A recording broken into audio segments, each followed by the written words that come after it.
Hi, Emma. Hi, Kayla. Hi, Colby. What are you guys doing in the library? Reading. Your book from last time inspired me. I told Kayla all about it. And now we're looking at books about colonization, indigenous people, and their health. Yeah, specifically how first contact affected Indigenous health outcomes. First contact? Like with aliens? No, with Europeans.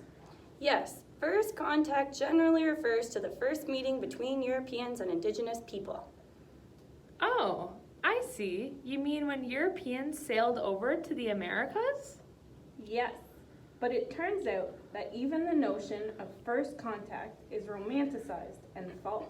How so? Well, we often refer to Christopher Columbus landing his boat in 1492 as the first real contact, but the Norse people had been to the Americas in the year around 1000. They traded with Indigenous people and had a barter system with them. Even European fishermen fished off the Great Banks off Northeast America long before Columbus and brought back tales of the Americas. So you're saying that Europeans sailed over with already made ideas, expectations, and stereotypes? Exactly. They also made up stories about monsters and cannibals being passed down as factual. And they had tales about the riches and the resources that could be taken from this continent. Europeans imagined this continent as terra nullius, a land empty of civilization, culture, law, governance, and empty of people worthy of respect. But they had heard about all the resources they could profit from. Is there a better word than first contact then? Yes, Mary Louise Pratt offers the idea of calling it a contact zone. It refers to first, a space across which one could map a moving wave of first contact encounters, and second, a temporal zone, an extended period of time over which first contact happened. It could also extend to include the zone of discourse, where stories of first contact get told. I didn't know there was so much more to first contact than European boats arriving to shore. But you said earlier this related to Indigenous health outcomes.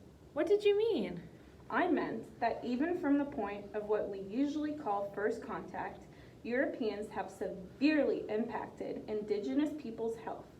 If you think about the social determinants of health, First Nations, Inuit, and Métis people's health status reflects the social, economic, environmental, and political context of their lives, a context which is tied in to past and contemporary colonialism. So the colonial events following first contact moments have led to a society where Indigenous people's health is still affected?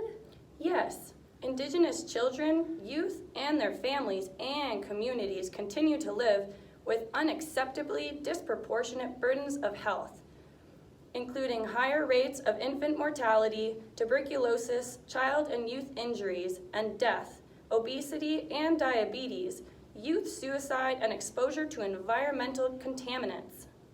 When Europeans came to this continent, they brought with them diseases that Indigenous people had never faced before, like smallpox, venereal diseases, diseases related to alcohol, and more.